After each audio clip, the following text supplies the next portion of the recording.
Airport की भीड़ में जैसे ही एक महिला ने बोर्डिंग पास लेकर पलटी, श्रेया की आंखें चौधिया गई। तन्वी, अरे तू तू भी दिल्ली जा रही है? तन्वी हंसी। अरे हाँ, शादी अटेंड करके वापस जा रही हूँ। काउंटर पर खड़ी लड़की मुस्कुराई। आप दोनों को साथ की सीटें दे दी है। Have a nice travel. इत्तेफाक था या नीति की चाल, लेकिन श्रेया और तन्वी की एक टक्कर महज संयोग नहीं लग रही थी। हाल में सीट ढूंढते हुए एक सज्जन उठे और उन्हें जगह दी। हाउ सिविलाइज्ड, तन्वी ने हंसते हुए कहा। श्रेया ने भी मुस्कुराने की कोशिश की, लेकिन उस मुस्कान के पीछे एक बर्फीली उदासी थी। तेरा चेहरा कुछ कह रहा है श्रेया, क्या कोई पुरानी बात परेशान कर रही है? तन्वी ने पूछा। श्रेया के चेहरे पर एक साया सा लहराया। दिल्ली तो सिर्फ शादी के लिए जा रही हूँ, असल में तो अब भोपाल ही मेरा घर है। तेरे जीजू तो सिंगापुर में थे ना? थे, अब वापस दिल्ली आ गए, पर मैं शायद कभी किसी शहर में सेटल नहीं हो पाई। तन्वी कुछ समझी कुछ नहीं। श्रवण याद आ रहा है क्या? श्रवण का नाम सुनते ही श्रेया की सांसें रुक सी गई। हाँ, पर अब अफसोस नहीं, सिर्फ एक सवाल बचा है। क्या मैं तब सही थी? फ्लाइट लेट होने की घोषणा हुई तो तन्वी ने हंसते हुए कहा, अब तेरी अधूरी कहानी पूरी सुनने का वक्त है। श्रेया ने बात शुरू की। प्यार कैसे हुआ?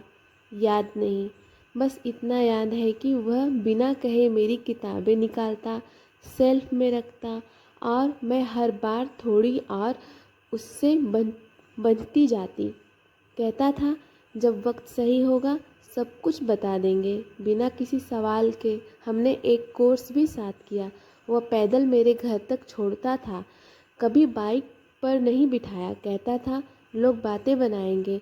मुझे उसकी यही एंथिक्स, उसकी सही मर्यादा प्यारी सी थी। पर फिर एक शाम हम इंस्टीट्यूट के पास खड़े थे, सड़क सुनसान थी। तभी एक कार रुकी और उसमें से कुछ लड़के निकले। एक ने मेरी कलाई पकड़ ली।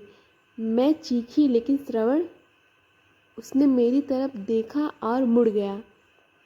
मैंने सुना उसकी चप्पलों की आवाज़ तेजी से दूर जा रही थी। एक पुलिस की पीसीआर आई, भीड़ जमा हो गई, मैं बच गई, मगर वो पल आज भी मेरा पीछा करता है। तन्वी के चेहरे पर अंधविश्वास था। उसने भाग गया? हाँ, बाद में उसने कहा मैं तुम्हें बदनामी से बचा रहा था, इसलिए पीछे नहीं रुका। पर सच ये था कि वह कायर था, और शायद मैं भी, जो इतने सालों तक इस बात को किसी को कुछ नहीं कह सकी। दिल्ली पहुंचने पर शादी की भागदौड़ में श्रेया फिर से उसी पुरानी मुस्कान के खोल में लौट आई। पर जब तन्वी का भेजा लिफाफा खोला, एक अखबार की कटिंग थी। हस्तिया कॉलम में एक नाम चमक रहा था, श्रवण कपूर, एक चुप्पी का प्रायश्चित। वह पढ़ती गई।